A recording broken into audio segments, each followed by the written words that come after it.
প্রযুক্তির এই যুগেও দেশের বহু মানুষের কাছে বিশ্বকাপ দেখার প্রধান ভরসা টেলিভিশন। কিন্তু টুর্নামেন্ট শুরুর মাত্র ৩১ দিন আগে বাংলাদেশের দর্শকদের সামনে তৈরি হয়েছে বড় অনিশ্চয়তা। সম্প্রচার সত্ত্ব নিয়ে জটিলতার কারণে এবার বিশ্বকাপের ম্যাচ সরাসরি দেখা নিয়েই দেখা দিয়েছে সংশয়। এবারের বিশ্বকাপের সম্প্রচার সত্ত্বের মূল্য ২০২২ কাতার বিশ্বকাপের তুলনায় প্রায় দ্বিগুণ হওয়ায় বিপাকে পড়েছে দেশের টেলিভিশন চ্যানেলগুলো। একাধিক বৈঠক ও দর কষাকষির পরও এখন পর্যন্ত কোনো সমঝোতায় পৌঁছানো যায়নি। ফলে কোটি কোটি ফুটবল প্রেমীদের অপেক্ষা এখন অনিশ্চয়তার দোলাচলে। সংশ্লিষ্ট সূত্রে জানা গেছে, বাংলাদেশের সম্প্রচার সত্ত্ব গত সেপ্টেম্বরে টেন্ডারের মাধ্যমে কিনে নেয় সিঙ্গাপুর ভিত্তিক প্রতিষ্ঠান স্প্রিংবক। ফিফাকে এজন্য তাদের গুনতে হয়েছে প্রায় $7.8 মিলিয়ন, বাংলাদেশি মুদ্রায় যার পরিমাণ প্রায় 95.5 কোটি টাকা। পরে প্রতিষ্ঠানটি টেরেস্ট্রিয়াল, স্যাটেলাইট ও ডিজিটাল এই 3 ক্যাটাগরিতে সত্ত্ব বিক্রির প্রস্তাব দেয় BTV, T Sports, star news এবং মিডিয়াকমের কাছে।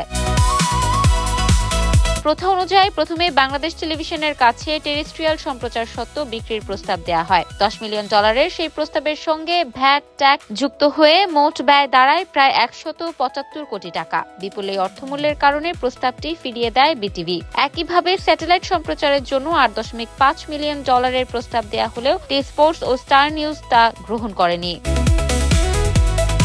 এরপর কয়েক দফা নতুন প্রস্তাব ও আলোচনার পরও সমাধান আসেনি। তবে সংশ্লিষ্ট সূত্র জানিয়েছে, স্থানীয় একটি কনসোর্টিয়াম নতুন সমঝোতার প্রস্তাব নিয়ে এগিয়েছে। সেখানে মোট $9 মিলিয়ন একটি কাঠামো প্রস্তাব করা হয়েছে। প্রস্তাব অনুযায়ী বিটিভি দেবে $6 মিলিয়ন এবং বাকি 3 প্রতিষ্ঠান মিলিয়ে দেবে $3 মিলিয়ন।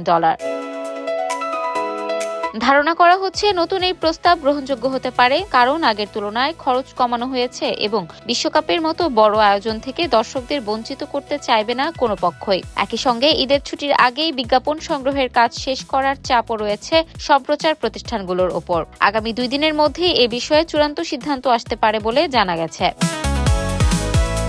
তবে শুধু বাংলাদেশেই নয়, একই ধরনের জটিলতা দেখা দিয়েছে ভারত, চীন, মালয়েশিয়া, থাইল্যান্ড, ভিয়েতনাম ও শ্রীলঙ্কাতেও। এই অঞ্চলের মিডিয়া সত্ত্বের দায়িত্বে থাকা জাপানি প্রতিষ্ঠান ডেন্টসু জানিয়েছে, তারা বাণিজ্যিক লক্ষ্য পূরণে আত্মবিশ্বাসী এবং কম মূল্যে সত্ত্ব ছাড়তে আগ্রহী নয়। ভারতীয় গণমাধ্যমের খবর অনুযায়ী জিও, স্টার স্পোর্টস কিংবা দূরদর্শনের সঙ্গেও এখনো কোনো সমাধান হয়নি।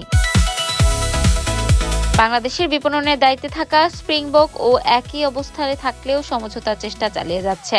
বাজার পরিস্থিতি বিবেচনায় $7.8 মিলিয়ন কেনা সত্ত্বেও $9 মিলিয়ন বিক্রি করতে পারলে তাদের বড় ধরনের ক্ষতির মুখে পড়তে হবে না। তাছাড়া ডিজিটাল স্ট্রিমিং সত্ত্ব বিক্রির প্রক্রিয়াও প্রায় চূড়ান্ত পর্যায়ে রয়েছে বলে জানা গেছে।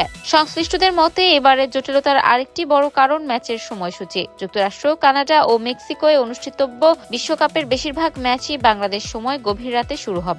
উদ্বোধনী ম্যাচ শুরু হবে রাত 1টায় এবং ফাইনালও মাঠে গড়াবে একই সময়। 104 ম্যাচের মধ্যে মাত্র 14টি ম্যাচ মধ্যরাতের আগে অনুষ্ঠিত হবে। বিপরীতে 2022 কাতার বিশ্বকাপ কিংবা 2018 রাশিয়া বিশ্বকাপের অধিকাংশ ম্যাচই বাংলাদেশ সময় মধ্যরাতের আগেই অনুষ্ঠিত হয়েছিল। ফলে দর্শক সংখ্যা ও বিজ্ঞাপন আয় নিয়ে হিসাব নিকাশও বদলে গেছে সম্প্রচার প্রতিষ্ঠানগুলোর।